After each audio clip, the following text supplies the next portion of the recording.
네, 하나님 말씀은 데살로니가전서 5장입니다. 네, 오늘은 여러분 데살로니가전서를 이렇게 좀 펼쳐놓으시고 말씀을 들으면 좋겠습니다. 네, 우리가 지금 말씀 묵상하고 있는 본문이 데살로니가인데요. 오늘 데살로니가전서 오늘 말씀 묵상 본문입니다. 5장 16절, 5장 16절에서 18절까지 보겠습니다. 데살로니가전서 5장 16절, 16절. 너무 유명해서 안 찾아도 외우는 말씀이죠. 같이 한번 읽겠습니다. 시작. 항상 기뻐하라. 쉬지 말고 기도하라. 범사에 감사하라. 이것이 그리스도 예수 안에서 너희를 향하신 하나님의 뜻이니라. 아멘. 오늘 이 말씀을 가지고 모든 일에 감사, 이런 제목으로 말씀을 나누겠습니다. 잠시 기도하겠습니다. 사랑의 주님, 참 고맙습니다. 우리가 함께 이렇게 1년을 살아가는 동안에 전반기 6개월을 청산하고 또 후반기 이제 6개월을 바라보면서 이렇게 우리의 신앙을 점검하고 믿음을 점검하고 하나님께 감사의 제사를 드릴 수 있는, 감사의 예배를 드릴 수 있는 이런 주의를 주셔서 감사합니다. 오늘 저희들 안에 주님을 향한 믿음이 회복되고 은혜가 회복되고 주의 사랑이 부어지고 뜨거운 감사가 회복되는 그런 감격적인 주일이 되도록 축복해 주시옵소서. 예수님의 이름으로 기도하옵나이다. 아멘. 아멘. 네, 오늘은 맥추 감사절입니다. 보리 농사를 짓고 하나님께 이제 감사하는 그런 이제 절기인데, 혹시 보리 농사 지으시는 분 계세요? 있을 수 있습니다, 그죠? 텃밭에 조금 뿌려놓는 정도. 관상용으로 보리를 또 심기도 하고. 근데 이제 저희들이 농사는 짓지 않지만 이렇게 한 해 딱 중간에 이렇게 지나온 시간을 생각하고 감사하고 또 이제 앞으로 기대하며 감사하는 것이 굉장히 중요할 것 같습니다. 감사하고 계세요? 네, 예배 안 드리고 집에 가셔도 돼요. 오늘 강론은 끝납니다. 맥주 감사절이기 때문에 주제가 감사겠죠. 감사. 앞으로 감사하며 살아야 되겠다 이렇게 다짐하시는 분 계세요? 찬양 가운데 이미 예배 다 드렸어요. 은혜를 다 받았어요. 그냥 주무셔도 돼요. 오늘 저희들이 생각할 말씀의 주제는 감사입니다. 감사. 굉장히 평범한 주제고 너무 많이 듣는 주제고 또 매년마다 반복될 뿐만 아니고 매주일마다 감사되는 주제가 이 감사라는 제목입니다. 그런데 가만히 생각해 보면 이 감사로 살아가는 것이 얼마나 소중한지 새삼 느끼게 됩니다. 왜냐하면 우리가 어떤 주제를 생각할 때 그 반대를 한번 생각해 보면 명확해집니다. 여러분, 감사의 반대가 뭘까요? 네, 불평하며 살아가는 거예요. 원망하며 살아가는 거예요. 시기하고 질투하며 살아가는 거예요. 판단하고 정죄하며 살아가는 거예요. 그러니까 감사하지 않으면 찬양도 안 돼요. 예배 생활도 안 돼요. 하나님께 나가는 것도 안 돼요. 네. 그러니까 감사를 회복하는 것은 믿음 생활에 너무 중요한, 그 믿음 생활의 절대적인 주제가 감사더라고요. 그래서 다시 한 번 더 중요한 주제지만 감사를 생각하는 것이 참 소중하다는 생각을 해보게 됩니다.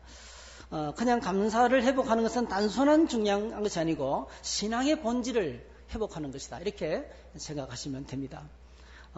기독교의 핵심 단어가 은혜라는 단어인데 이 은혜가 바로 감사와 연결되어 있어요. 여러분, 우리가 잘 나가고 있는 에베소서 2장 8절 9절에 보니까 너희는 그 은혜를 인하여 믿음으로 말미암아 구원을 받았으니 이것이 너희에게서 난 것이 아니요 하나님의 선물이라. 행위에서 난 것이 아니니 이는 누구든지 자랑하지 못하게 함이라 했어요. 이 말은 우리의 삶 전부가, 우리의 존재 자체가 하나님의 은혜로 말미암아 존재하다는 거죠. 구원받게 된 것도 하나님의 은혜 때문이고 우리의 존재하는 것도 하나님의 은혜 때문이고 우리가 기뻐하고 감사할 수 있는 것도 하나님의 은혜라는 거죠. 그래서 여러분, 오늘 저희들이 내가 이 자리에 서 있는 것 자체가, 이 자리에 여러분 나와 있는 것 자체가 하나님의 은혜인 줄 믿습니다. 그 나의 존재 전체가 하나님의 은혜의 기초를 하고 있습니다. 부모님을 통해서 태어난 것도, 많고 많은 인생 예정 가운데서 예수님을 믿게 된 것도, 그리고 우리의 인생의 예정을 마치고 하나님 앞에 서게 되는 것도, 우리의 최종 고백은 하나님의 은혜입니다.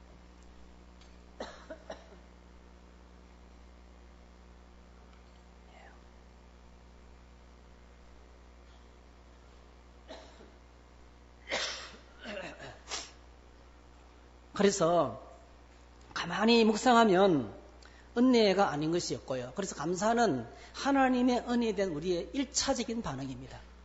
은혜에 대한 1차적인 반응. 그래서 이 은혜를 잊어버리면 감사도 잊어버리게 됩니다. 은혜 속에 살면 감사하며 살아가게 됩니다. 그래서 오늘 저와 여러분들이 한번 체크해 보세요. 내가 지금 나의 삶 속에 감사가 있는가? 저는 최근에 이렇게 청주 성도교회를 섬기는 것이 감사해요. 어제도 한 분이 막 저 붙들고 간증하는 거예요. 하나님 이런 역사가 있었습니다. 할렐루야. 행복해요. 여러분들이 많으셔서 힘든 것도 있지만은 또 은혜의 간증을 하는 분들이 많기 때문에 감사한 거예요. 그리고 기도가 응답되고 매주일마다 이렇게 와서 말씀을 외칠 수 있는 것도 큰 감사 중에 하나입니다. 사역할 수 있는 현장에 있는 것이 얼마나 감사한지.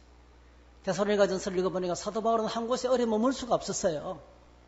오래 머물 수가 없었어요. 늘 쫓기고, 그죠? 추방당하고, 두들겨 맞고, 감옥에 들어가고, 그러면서 사역을 했어요. 근데 지금 저희 대한민국은 정말 신앙의 자유가 있는 나라예요. 찬송을 크게 불렀다고 붙잡혀간 사람이 있습니까? 기도를 뜨겁게 했다고 붙잡혀간 사람이 있습니까? 근데 여러분 조금만 나라, 이웃 나라, 공산권에만 가도요, 크게 부르면 안 돼요. 잡혀가요, 정말요. 크게 부르면 잡혀가요. 이불을 쳐놓고, 그 가정교회 갔더니 그런 표가 아직까지 눈에 선합니다. 간절하면 2배로, 소리는 2배로 작게. 소리를 크게 하면 안 되니까. 자꾸 드러나니까. 지금도 쿠바 같은 나라에는 9명이 모이면 집시법 위반으로 잡혀 들어가요. 그 9명 이상 모일 수가 없어요. 8명까지 모였다가 더 1명이 더 오면 나누는 거예요. 그런데 무섭도록 나눠지고 있어요. 하나님 은혜가 우리가 마음 놓고 하나님을 찬양할 수 있고 이렇게 예배할 수 있고 오늘도 예배당에 와서 예배할 수 있는 것도 하나님의 큰 은혜인 것 같습니다. 그래서 여러분 오늘 저와 여러분들이 내 삶 속에 감사가 있는가를 한번 체크해 보세요. 매 순간 살면서 살아있음에 감사를 하고 있는가? 그 말은요 뭐하고 똑같습니까? 내가 지금 은혜 가운데 있는가? 내 안에 하나님의 은혜가 흐르고 있는가를 체크해 볼 수 있는 아주 중요한 이제 시금석이 된다는 것입니다. 우리는 지난 한 주간 동안 계속해서 데살로니가전서를 묵상했습니다. 그리고 매일 성경 집필진들이 아마 의도적으로 계획한 것인지는 몰라도 오늘 말씀이 우리가 항상 기뻐하고 쉬지 말고 기도하고 범사에 감사하는 것이 우리를 향한 하나님의 뜻이다. 우리가 감사하며 살아가는 것이 하나님의 뜻이다. 이렇게 말씀하고 있는데요. 이 본문과 우리가 일치하게 되었습니다. 데살로니가 전후서는 오늘 저와 여러분들이 잘 알고 있는 대로 우리가 말씀 묵상 앞부분에 소개를 잘하고 있죠. 굉장히 어떤 상황에 쓰여졌는지를 기록하고 있어요. 사도 바울이 몸으로 갈 수가 없었어. 편지로 그 두고 온 신자들을 양육하기 위해서 보낸 목회 서신입니다. 편지를 통해서 양육하는 거죠. 저도 지금 한 명 우리 감옥에 있는 우리 형제 한 사람에게 계속 목회 서신을 주로 편지를 많이 쓰고 편지를 통해서 만날 수 없으면 편지를 쓰고 지난번에 만나러 갔는데 시간이 조금 늦어서 못 가니까 또 장문의 편지를 써서 2장을 써가지고 또 집어넣고 왔습니다. 이렇게 또 그 형제도 저에게 편지가 오고 그런데 여러분 편지만 주고받아도요 믿음이 자라더라고요. 이 목회 서신이 바로 그런 거예요. 갈 수 없는 상황 속에서 이제 쓰여진 편지가 이 편지였습니다. 데살로니가 전후서입니다. 그래서 가서 말씀을 직접 나누면 제일 좋은 방법인데 이런저런 이유로 가는 길이 막혔습니다. 그 막힌 이유를 소개하고 있는데요. 데살로니가전서 2장 17절에 보니까 이렇게 말하고 있습니다. 형제들아 우리가 잠시 너희를 떠난 것은 얼굴이요 마음은 아니니 너희 얼굴 보기를 열정으로 더욱 힘썼노라. 그러므로 나 바울은 한 번, 2번 너희에게 가고자 하였으나 사탄이 우리를 막았도다. 강력한 방해가 있었습니다. 갈 수 없는 상황이 자꾸 벌어지는 것입니다. 왜냐하면 사도 바울이 쫓기는 몸이었기 때문에 그렇습니다. 사도 바울은 복음사역 전도를 하면서 복음전도 사역을 하면서 무서운 핍박과 방해를 계속 받았습니다. 그런데 훌륭한 것은 그 장애 가운데서도 계속 복음을 전했다는 거예요. 뚝심으로 밀고 나간 게 아니에요, 여러분. 뚝심으로 밀고 나간 게 아니에요. 성격이 그냥 밀어붙이는 불도저라서 그런 게 아닙니다, 여러분. 그 엄청난 장애 가운데서 계속 할 수 있는 것은 하나님의 놀라우신 성령의 은혜가 있었어요. 그 복음 사역에 말로 다 할 수 없는 기쁨과 감격이 있었습니다. 그래서 사도행전 9장에 보면 사도 바울이 개종을 합니다. 드디어 주님을 만나서 이제 기독교로 유대교의 극렬 분자였던 극심한 분자였던 열성당원이었던 이제 사도 바울이 사울이라는 사람이 기독교를 박해하기 위해서 앞장섰던 사람이 주님을 만납니다. 부활하신 주님을 만납니다. 만나면서 바로 뭐죠? 그때부터 이제 유대교 안에서는 한 사람이 변절자가 생긴 거예요. 이 변절자를 처단하기 위해서 암살단이 조직이 됩니다. 그 소식을 바로 우리에게 전하고 있어요. 여러 날이 지나며 유대인들이 사울 죽이기를 공모하더니 그 계교가 사울에게 알려지니라. 그들이 그를 죽이려고 밤낮으로 성문까지 지키거늘 그의 제자들이 밤에 사울을 광주리에 담아 성벽에 달아 내리니라. 다마스커스 시에서 그렇게 광주리를 타고 도망을 쳤습니다. 그리고 그때부터 복음이 하나님의 복음을 증거하는 행진을 계속했습니다. 특별히 우리 고린도서를 읽으면 사도 바울이 이 복음을 전하면서 얼마나 극심한 어려움을 당했는지를 상세하게 소개를 하고 있어요. 고린도서 1장에 보니까 형제들아 우리가 아시아에서 당한 환난을 너희가 모르기를 원하지 아니하노니 힘에 겹도록 심한 고난을 당하여 살 소망까지 끊어지고 우리는 우리 자신이 사형 선고를 받은 줄을 알았으니 이는 우리로 자기를 의지하지 말고 오직 죽은 자를 다시 살리시는 하나님만 의지하게 하심이라. 고린도서 11장에도 이렇게 기록하고 있습니다. 그들이 그리스도 일꾼이냐 정신없는 말을 하거니와 나는 더 그러하도다. 내가 수고를 넘치도록 하고 옥에 갇히기도 더 많이 하고 매도 수없이 맞고 여러 번 죽을 뻔하였으니 유대인들에게 40에 하나 감한매를 5번 맞았으며 3번 태장으로 맞고 1번 돌로 맞고 3번 파선하고 일주일을 깊은 바다에서 지냈으며 여러 번 여행하면서 강의 위험과 강도의 위험과 동족의 위험과 이방인의 위험과 시내의 위험과 광야의 위험과 바다의 위험과 거짓 형제 중에 위험을 당하고 또 수고하며 애쓰며 여러 번 자지 못하고 줄이고 목마르고 여러 번 굶고 춥고 헐벗었노라. 이외에 이런 고소하고 아직도 날마다 내 속에 눌리는 일이 있으니 곧 모든 교회를 위하여 염려하는 것이라. 이렇게 하셨어요. 그러니까 사도 바울이 복음을 전하면서 편하지 않았어요. 그가 처한 인간적인 환경은 굉장히 불행했어요.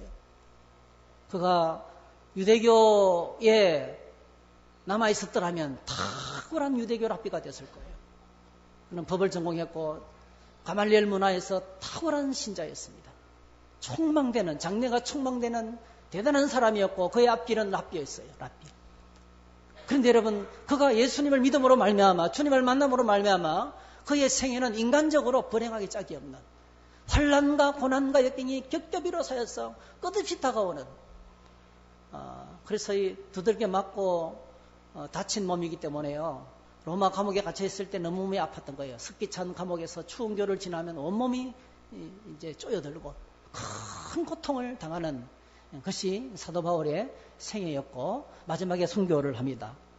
자, 이런 고난 가운데 핍박과 위험과 방해에도 불구하고 바울은 가는 곳마다 복음을 전하고 교회를 세우는 일을 계속해 나갔습니다. 그리고 드디어 데살로니가 지역에 복음을 전하는데 그것이 바로 사도행전 17장에 기록이 되어 있습니다. 사도행전 17장, 여러분 사도행전 17장 전에 몇 장이 있어요? 16장. 16장에 어떤 일이 벌어집니까? 드디어 유럽의 첫 성인, 마게도냐 지역의 첫 성인, 아시아에서 복음을 전하려고 그렇게 반부름을 치다가 허락되지 않으니까 드디어 뭐죠? 유럽을 향해서 첫 발자국을 내딛는 그 복음의 첫 사역지가 빌립보였어요. 갔더니 한 사람이 기다리고 있어요. 자주장사 루디아가 그를 기다리고 있었어요. 한 사람의 준비된 심령이 빌립보 지역의 교회를 세우기 위해서 기다리고 있었던 거예요. 그리고 복음을 전했습니다, 여러분. 전했는데 놀라운 역사가 나타났어요. 그런데 귀신 들린 여자를 쫓아내서 귀신을 쫓아내고 나니까 그 주인이 그 여자를 통해서 돈벌이를 잘하고 있었는데요. 난리가 나요. 폭동이 일어나게 되고 그리고 빌립보 감옥에 갇혔습니다. 두들겨 맞고 쇠사슬에 묶이고 그리고 그가 밤중에 찬송하고 기도하면서 묶였던 것이 풀어지고 그리고 그 간수장이 예수님을 믿고 그 유명한 선포가 있습니다. 주 예수를 믿으라. 그리하면 너와 내 집이 구원을 받으리라. 할렐루야.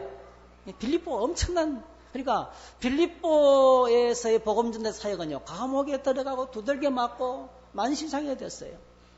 그리고 그 다음에 간 곳이 그 길을 따라서 빌립보에서 그냥 육로로 길을 따라서 조금만 더 가면 있는 곳이 바로 데살로니가거든요. 이 데살로니가 항구에 도착하게 된 거예요.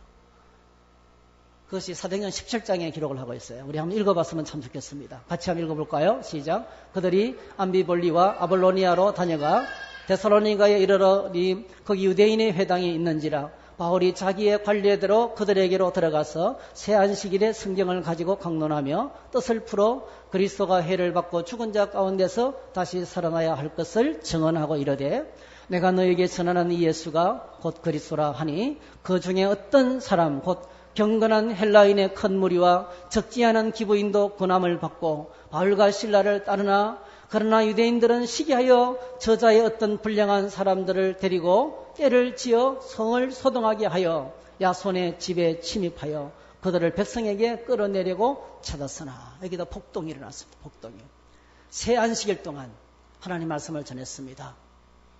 먹고 살아야 되기 때문에 안식일 날만 시간이 있는 거예요.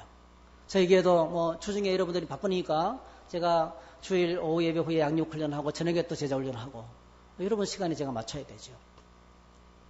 사도 바울도 마찬가지였어요. 평일은 일 먹고 살아야 되니까. 이 안식일 날마다 새 안식일에 복음을 전했어요. 뭘 전했습니까? 예수는 바로 그리스도다. 예수 그리스도를 가르쳤어요. 여러분 꼭 기억하시기 바랍니다. 믿음의 시작은 예수님이 누구신지를 만나는 데부터 시작됩니다. 여러분 예수 그리스도를 모시고 계세요?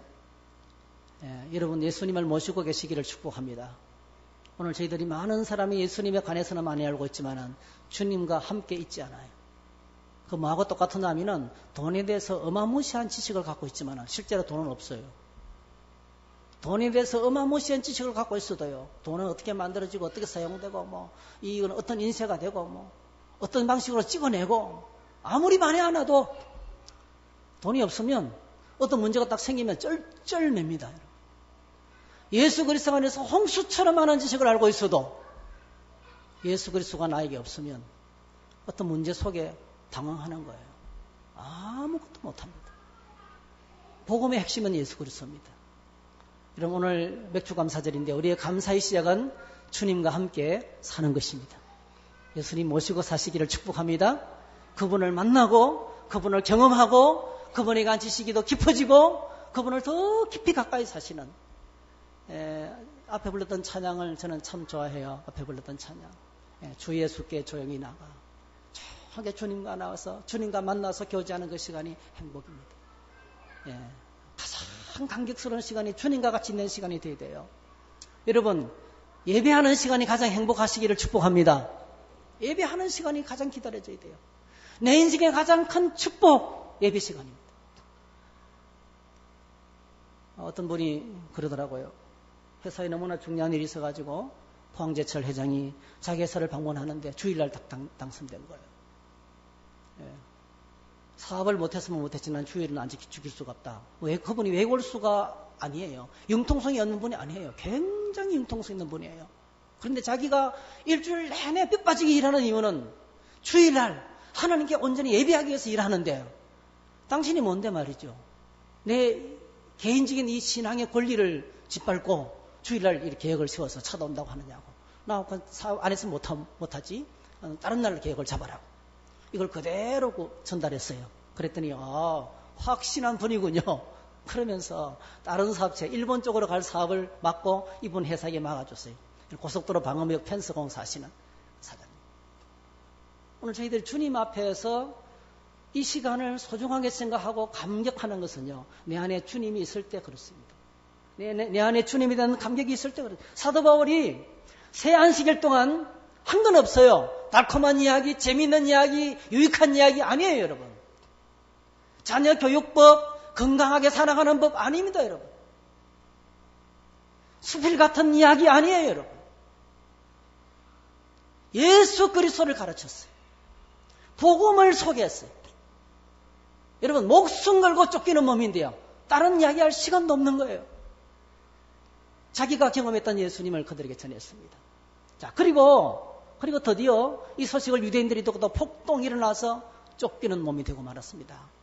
사도 바울을 집에 잠시 모셨던 야손이라는 사람의 집에 공격을 당하고 붙들려 들어가고, 그래서 그 다음에 밤중에 여기 보니까 17장 10절에 보니까 밤에 형제들이 곧 바울과 신라를 베레아로 보내니, 그러니까 그 믿은 제자들의 도움을 통해서 겨우 간신하게 그 성을, 데살로니가 성을 새안식일 날 복음을 전하고 밤중에 몰래 도망치다 빠져나올 수밖에 없었던 곳이 데살로니가 지역의 교회 상황이었습니다.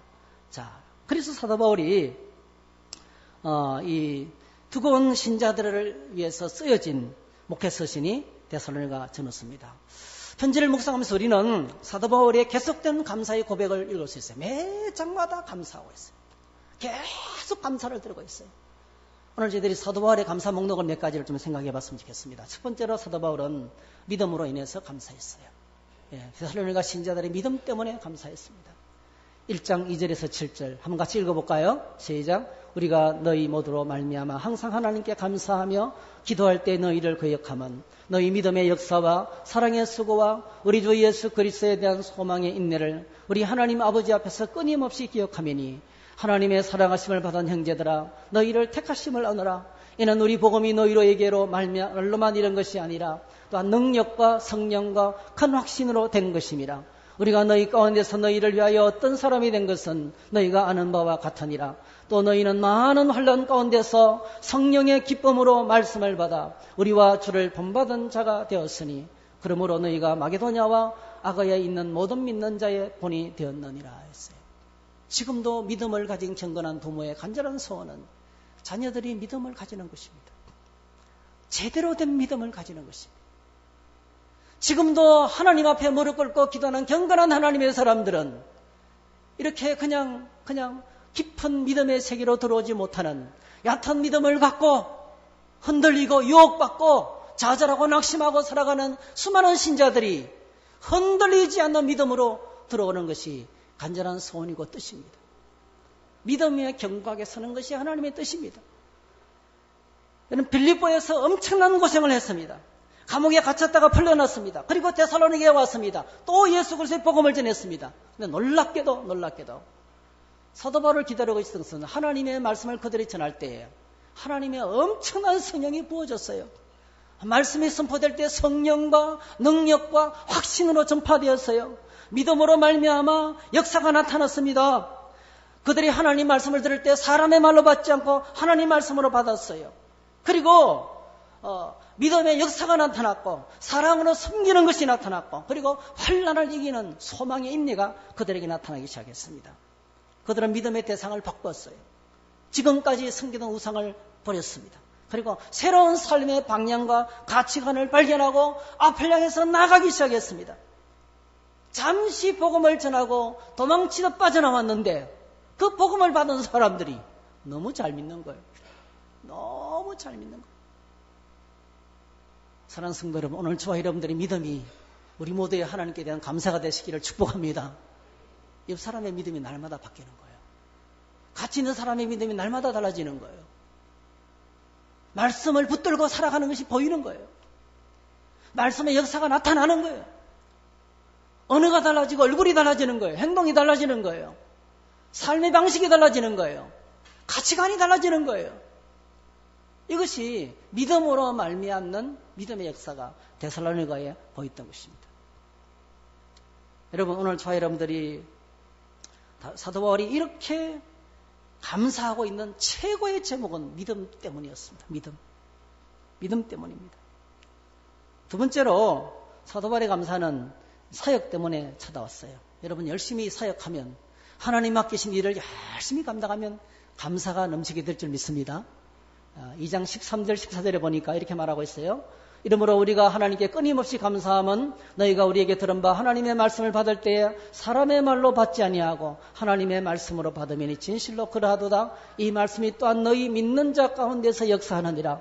형제들아, 너희가 그리스도 예수 안에서 유대에 있는 하나님의 교회들을 본받는 자 되었으니 그들이 유대인들에게 고난을 받은 것 같이 너희도 너희 동족에게서 동일한 고난을 받았느니라 했어요. 이게 이제 사역할 때, 말씀 사역할 때 그 사역으로 말미암는 열매를 보는 거예요. 말씀이 선포될 때 사람의 말로 듣지 않고 하나님 말씀으로 받는 것이 보였어요. 그리고 그들이 그 말씀 붙들고 살아가는데 어떤 믿음이 되었습니까? 고난을 통과하는 믿음이 된 거예요. 그렇게 극심한 고난이 있음에도 불구하고 고난을 그들이 뚫고 나가는 거예요. 오늘도 그것은 변함이 없습니다. 사도 바울이 이 빌립보서 데살로니가전서 2장 전체를 보게 되면 어떻게 사역했습니까? 어떻게 생겼는지를 쫙 설명합니다. 처음부터 끝까지. 예. 하나님을 기쁘시게 하기 위해서 복음을 전했습니다. 사람들에게 영광을 구하지 않았어요. 사람들에게 영광을 구하지 않았다. 예. 오늘 저희들이 교회 생활하면서 정말 조심해야 될 것이 있어요. 사람들에게 영광을 구하는 것입니다, 여러분. 그러면 실족합니다, 여러분. 투표했는데 표가 안 나왔어요. 내가 이 정도밖에 되지 않다니 교회를 떠나더라고요. 사람의 영광이에요. 투표를 했는데 무슨 회장에서 떨어졌어요. 옮기는 거예요. 사람의 영광. 사람의 영광. 내가 교회 안에서 이 정도밖에 알아주지 못하나? 그러면서 시험이 오는 거죠. 사도 바울의 사역의 목적은 그것이 아니었어요. 사람들의 영광을 구하지 않았어요. 그리고 유모가 자기 자녀를 기름과 같이 그렇게 유순한 자로 섬겼습니다. 여러분 주님 안에서 부드럽게 되시기를 축복합니다. 따뜻하고 부드러워야 돼요. 따뜻하게 부드럽게 품는 사람이 되었습니다. 오늘 말씀 보니까 힘이 없는 자를 붙들어주고, 힘이 없는 자를 붙들어주고, 연약한 자를 격려하고, 이게 참 중요합니다. 여러분 열심히 기도하고 있는 사람이 있으면 어깨를 두드려주면서 당신 때문에 내가 행복하다고. 그리고 이런 말 했어요. 아이고, 성경 말씀은 그대로 되네요. 예. 먼저 된 자가 나중 되고 나중 된 자가 먼저 된다더만 당신이 먼저 되고 있습니다. 예. 제가 막 한참 금식하면서 막 하나님을 생각했을 때요. 어떤 게 사모님이 저를 붙들고 하는 말, 저를 볼 때마다 아이고 그냥 성경 말씀 그대로네. 먼저 된 자가 나중 되고 나중 된 자가 먼저 된다 했는데 당신이 먼저 되고 있네. 자네가 지금 먼저 가고 있네. 얼마나 저는 그 말이 무슨 뜻인지 몰랐어요. 격려. 잘하고 있다고 격려하는 거예요. 어떤 사람이 믿음 생활 열심히 하면요. 주변 사람들이 어떤 시각으로 바라보는지 아세요? 저거 얼마나 오래 가는 거 보자. 다 처음에 그렇게 되는 거야 이러면서 있잖아요. 시샘하고 시기하고 목사한테 잘 보이려고 저런다고 유치찬란한 생각을 하더라고요. 얼마 전인데 주가 내한테 그런 말을 하더라고요. 목사한테 잘 보이려고 하는 게 아니냐. 저한테 잘 보이려봤자 아무 소용없어요. 저도 제가 별 볼 일 없는데요. 신앙의 동기는 그런 게 아니잖아요. 격려하는 거예요. 유순한 자. 그리고 아비가 자녀에게 하던 것이 권면하고 격려하고 경계하고 이렇게 격려하고 그렇게 사역했다는 거예요. 사도 바울이 2장에서 그렇게 열심히 사역했습니다. 그런데 그렇게 우리가 오늘 좋아했는데 그렇게 하나님만 바라보고 진실되게 유순한 자가 되어서 어머니가 자식에게 하는 것처럼 아비가 자녀에게 하는 것처럼 부모는요, 여러분 아시잖아요. 어떻게 해든지 자녀를 도와주려고 모든 에너지를 총동원해요. 멀찍이서 안 보는 것처럼 보면서도 뭐죠? 관심이 거기다 있어요. 그래서 격려를 많이 하잖아요. 따뜻한 격려를 많이 하잖아요. 그렇게 여러분 진실되게 주님을 섬기면 반드시 사역 가운데 기쁨이 넘쳐나게 될 줄 믿습니다. 사역 속에 감사의 제목이 가득한 거예요. 땀 흘려 섬기지 않으면, 봉사하지 않으면, 사역하지 않으면 감사할 거리가 별로 없습니다. 근데 열심히 섬기다 보면 사역의 열매가 우리에게 다가오게 된다는 것입니다. 그래서 사도 바울이 하나님께 감사했습니다. 말씀이 그들 안에 살아서 역사하는 감사의 사역의 열매를 보고 짧은 시간에 말씀을 들었지만은 고난을 뚫고 나가는 강력한 믿음으로 그들이 무장하게 된 것을 보고 기뻐하게 되었습니다. 세 번째로 사도 바울이 감사했던 것은 코이노니아입니다. 코이노니아. 이 3장을 읽으면 사도 바울이 이 신자들을 얼마나 만나고 싶어 했는지, 만나서 같이 밥 먹고 만나서 같이 말씀을 나누고 싶어 했는지 몰라요. 교제를 그렇게 갈망했어요. 그래서 3장을 보면 2번씩이나 참다 못하여, 이 단어가 나옵니다. 참다 못하여. 만나고 싶은데 갈 길이 없는 거예요. 만나고 가고 싶은데 갈 길이 막히는 거예요. 그래서 참다가 못해서 1절에 나오고 5절에 나와요. 그래서 어떻게 합니까? 자기는 못 가니까 다른 사람을 보냅니다. 디모데, 신실한 하나님의 사역자인 디모데를 야, 데살로니가 교회 좀 갔다 와봐라. 그게 어떤지 좀 보고 와라. 가서 믿음이 약한 사람은 내 대신 좀 붙잡아주고 또 연약한 사람에 서 기도해주고 그리고 말씀이 경건하게 서도록 좀 붙들어주고 와라. 이렇게 디모데를 보낸 거예요. 그리고 디모데가 마침내 그 디모데가 이 신자들의 데살로니가 교회 신자들의 신앙을 갖고 왔습니다. 그들의 소식을 들었습니다. 너무 감사한 거예요. 한 사람도 터뜨리지 않고 뜨겁게 그들이 잘 믿고 있는 거예요. 그래서 이렇게 고백합니다.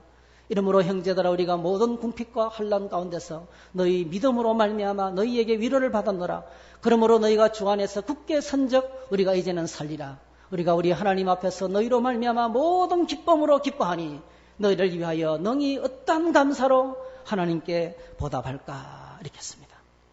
여러분 사도 바울은 여전히 궁핍과 환난 가운데 있었습니다.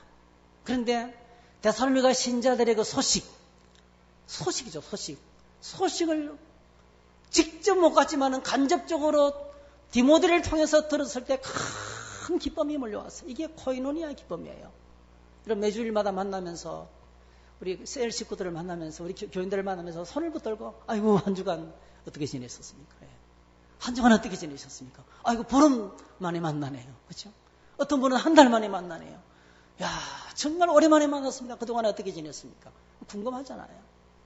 근데 이렇게 그동안에 있었던 믿음 이야기를 나누고 하나님이 행하셨던 일을 나누고 받은 은혜를 이야기하고 저 그래도 옛날에 비해서 많이 바뀌었습니다. 이렇게 변화된 것을 고백하고 그렇게 은혜를 나눌 때 그 은혜 나누는 은혜 속에 엄청난 기쁨이 코이노니아의 행복이 넘쳐나게 되는 거죠.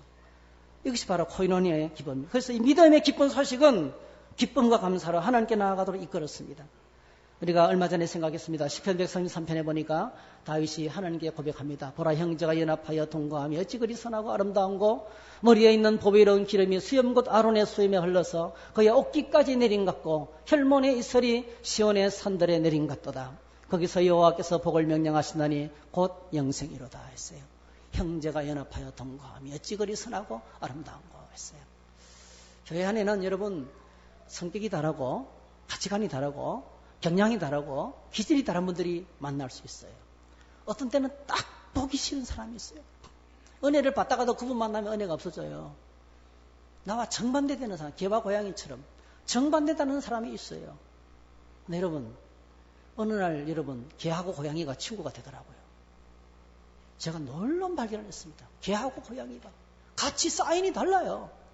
근데 이놈의 고양이가 개 등 위에 앉아 노는 거예요. 같이 밥을 먹을 수 있는 두 사람이 앉아서 밥을 먹고 막 웃고 있는 거예요. 이게 우리 교회 안에서 벌어지는 현상이에요. 그래서 여러분 함께 더불어 살기 위해서는 반드시 서로를 이해하고 그리고 영적인 은혜를 나누는 경험이 필요합니다. 같이 자꾸 만나야 돼요.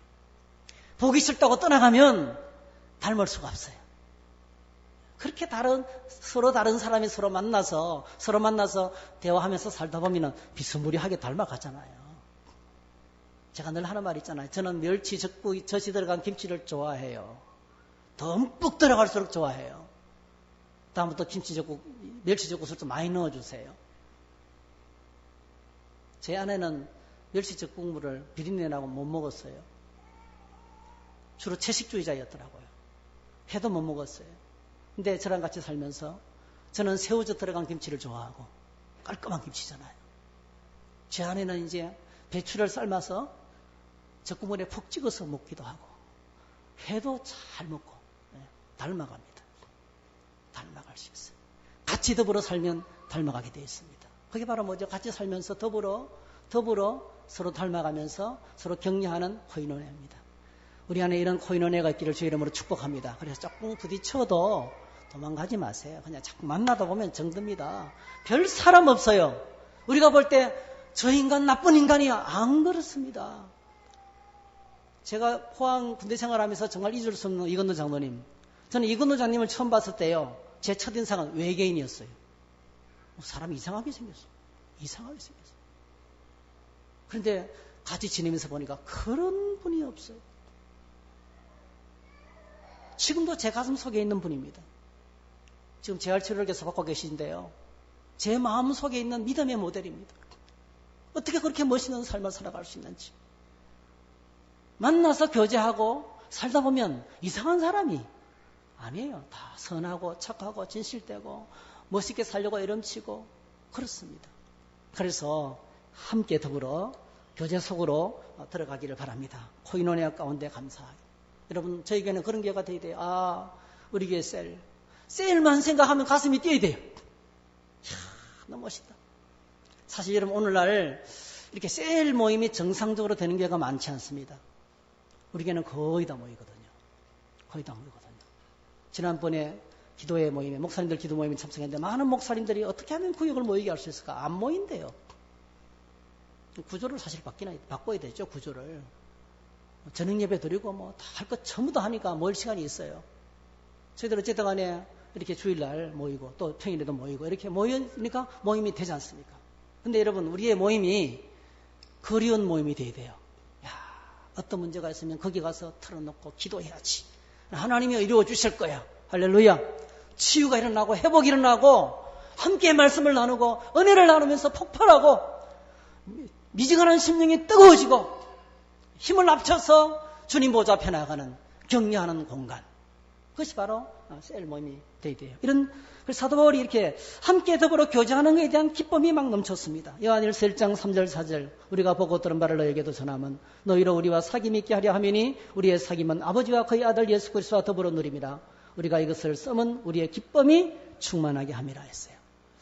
마지막으로 사도 바울의 감사는 부활이었습니다. 부활. 죽음과 재림을 넘어서는 부활에 대한 소망 때문에 그런 감사했어요. 사도 바울의 마지막 감사 목록.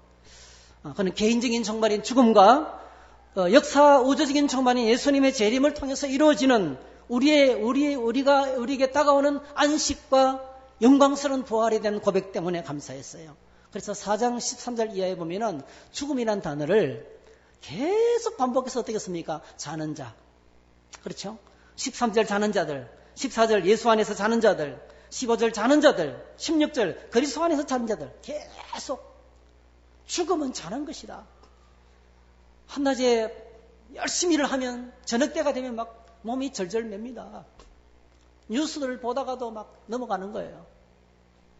그런데 여러분 그렇게 침대에서 들어 누우면 아침에 일어나면 새 몸이 돼서 일어납니다. 참 얼마나 감사한지. 오늘 저희들이 이 땅에서 그렇게 죽음이 바로 그런 거예요. 죽음은 안식으로 들어가는 거예요. 수고를 끝내는 거예요. 그리고 그 죽음 위에 뭐가 기다렸습니까? 주님이 다시 오실 때 영광스러운 부활이 우리를 기다리고 있습니다. 영광스러운 부활이 기다리고 있습니다. 사실 여러분 세상에서 가장 슬픈 일 그것은 살아가는 이들의 죽음입니다. 세상에서 가장 무서운 일은 내 앞에 죽음이 성큼성큼 다가오는 것입니다. 어느 날 죽음이 나에게 성큼성큼 다가올 때, 암이란 선고를 받았을 때, 희귀병이란 선고를 받았을 때, 심각한 질병이 선포되었을 때, 직장으로부터 다음 달까지만 나오세요. 선고를 받았을 때, 사랑하는 사람들도 배신을 당했을 때, 깊은 상처를 받았을 때, 여러 가지 많은 문제가 내게 발생할 때 우리는 뭡니까? 우리는 죽음을 생각하게 되고 죽음이 주는 공포 속에 갇히게 되는 것입니다. 대부분의 많은 사람들이 이런 일을 만나면 충격을 받습니다. 그리고 무서워합니다. 낙심하고 좌절하고 스스로 무너져 내립니다. 죽음보다 무서운 것은 없습니다. 그런데 이런 믿음 안의 성도의 죽음은 놀랍게도 성화의 마지막 단계입니다. 소명, 중생, 회심, 신앙, 칭의, 수양, 성화, 견인. 주님께서 우리를 죽음을 넘어서 천국까지 끌고 가시는 거예요. 그리고 뭐죠? 죽음의 세계를 넘어서면 영화로운 세상이 기다리고 있습니다. 죽음이라는 것은 다시는 죄를 짓지 않는 완전히 영화로운 삶으로 들어가는 문이에요. 안식으로 들어가는 문입니다. 여러분. 완전히 새로운 몸을 입는 삶의 새로운 시작입니다. 여러분. 그게 바로 죽음이라는 거예요.